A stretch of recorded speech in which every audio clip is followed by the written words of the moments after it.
So it's the time of year when we'd be going to band camp. I think we started in 9th grade, maybe 8th grade. I'm not 100% sure. But I know suddenly it would be the middle of August and off we went. Get on the bus at like 7:30 in the morning, head over to our then high school, and march in the heat with very little in the terms of hydration, and then go home at like 2-ish. Football players were practicing, cheerleaders were practicing, and it was kind of like nice because you could see your friends and hang out a little bit, and it wasn't super intense. Most of us were not very good. I was terrible. I played the clarinet, and then I got switched to the mellophone, and I could make notes come out, but just not necessarily in the order they were supposed to. I think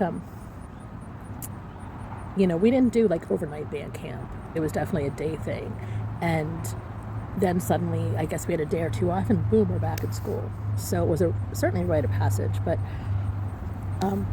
when I think back on it, what occurs to me is how, boy, we should have been given water a lot more often, or Gatorade or something instead of pop. And, also I just remember this sense of like belonging. We would hang out and eat lunch under a tree, which was a treat. We would definitely go to Kennywood and march in the fall fantasy parade, or celebrate the seasons, or it's the season of the fall, or whatever it was.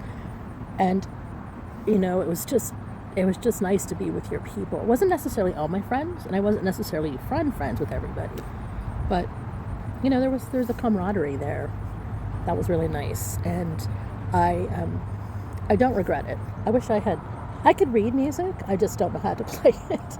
I just that's one thing I wish I actually had done, and had that as a lifelong skill. But nobody wants to hear me play the mellophone in 2026.